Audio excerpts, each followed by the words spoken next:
Toute forme ou manifestation physique a son origine dans le monde invisible. Chaque pensée, chaque sentiment, chaque émotion qui naît en nous s'habille après un certain temps dans une forme déterminée et laisse des traces visibles sur notre visage et sur notre corps. Nos pensées et nos sentiments agissent d'abord sur les vibrations les plus secrètes de notre être, sur nos émanations, puis sur la couleur de notre peau, sur notre parfum et enfin sur la forme de notre corps. C'est ainsi que notre corps actuel a été formé et déterminé par nos anciennes existences. Le disciple, qui sait qu'il est le sculpteur de son corps, travaille par ses pensées et ses sentiments à faire de lui un temple aux formes et aux proportions harmonieuses.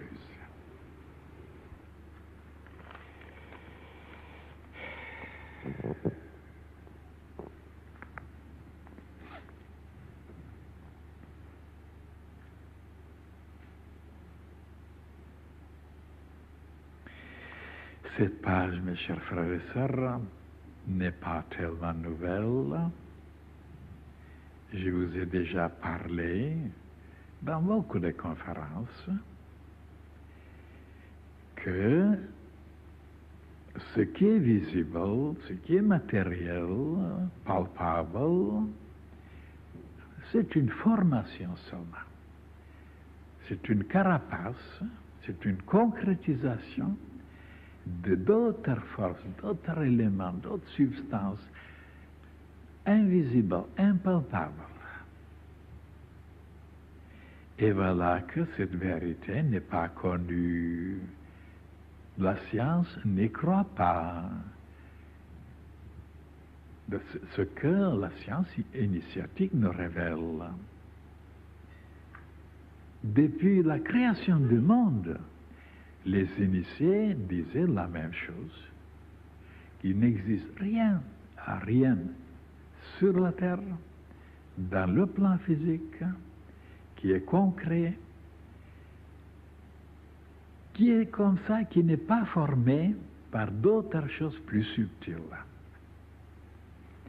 Et comme la science, jusqu'à présent, ne croyait pas à ça, et maintenant, peut-être, elle fait quelques changements, elle se déplace, mais dans le passé, et plusieurs siècles, elle pensait que tout ce qui est subtil, invisible, comme nos pensées, nos sentiments, et même ce qu'on appelle l'âme ou l'esprit, ben c'était des sécrétions, c'était des formations, c'était des émanations, des productions de la matière, du corps physique.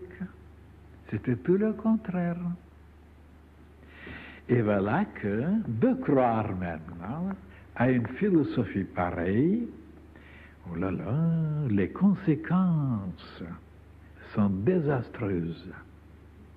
Et les philosophes, les penseurs, les écrivains n'ont pas vu ça, qu'à la longue, il y aura des choses, des perturbations, il y aura des événements catastrophiques, il y aura des choses tellement abracadabrantes. Ils n'ont pas vu ça, ils n'ont pas prévu.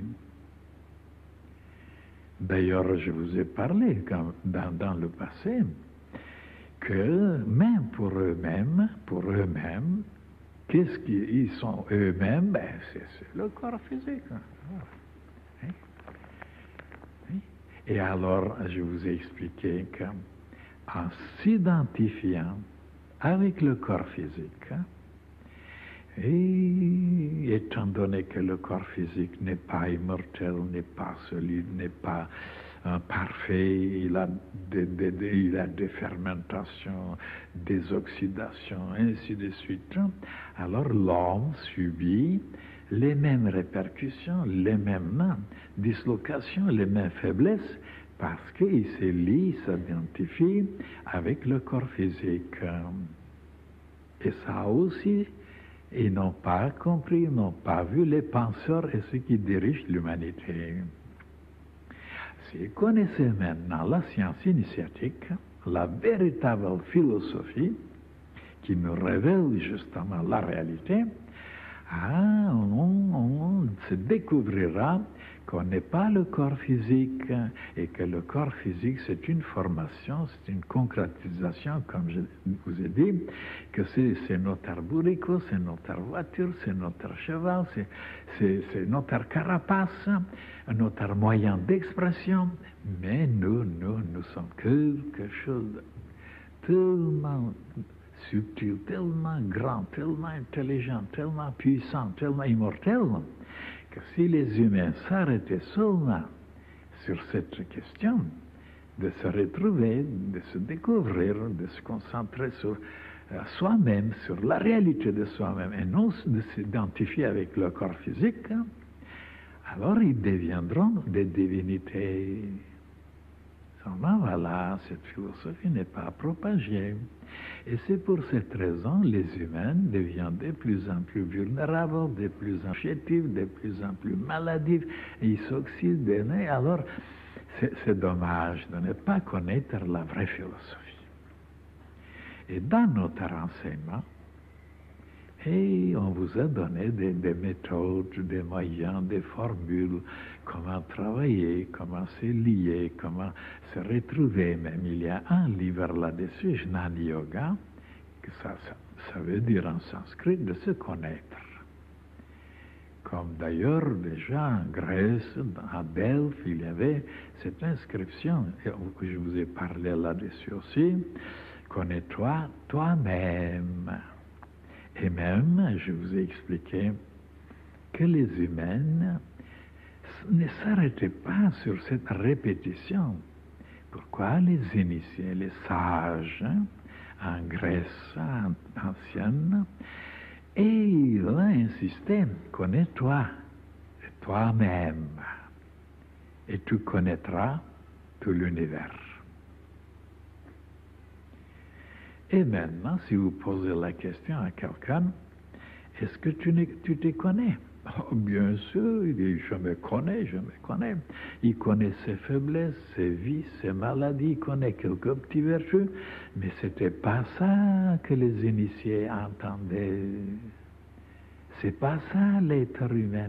Toi-même, ça veut dire, ce que tu connais, c'est pas toi-même, c'est la personnalité, c'est le corps physique, c'est l'animalité.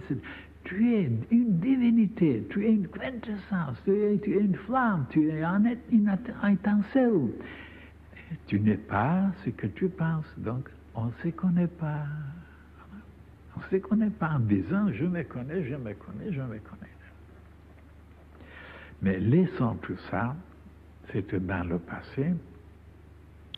Je vous ai révélé beaucoup de choses dans ce domaine, comment on peut arriver à se connaître de mieux en mieux, et comme la connaissance n'était rien d'autre que de se fusionner, de s'unir, de vivre en unisson, avec la même longueur d'onde, avec l'objet ou le sujet ou la personne. Et c'était ça la connaissance. La vraie connaissance, c'est de se souder, de se brancher, de vivre. Et comme il est dit, Adam a connu Ève. Ben, comment il l'a connue? Il s'est fusionné avec elle. C'est ça. La véritable connaissance se trouve dans les oreilles. Oui, dans l'appareil des cortines. Et pourquoi? Parce que l'intelligence cosmique a arrangé les choses très intelligemment pour pouvoir connaître des sons et la musique et le bruit et tout. Alors là, il faut que certaines touches vibrent, certaines cordes qui sont là placées dans les oreilles, qui vibrent en unisson avec la même longueur d'onde, et on connaît ça, on prend connaissance, qu'est-ce que c'est ce son, qu'est-ce que c'est cette musique. Autrement, si vous n'arrivez pas à vibrer en unisson, vous n'avez pas la connaissance.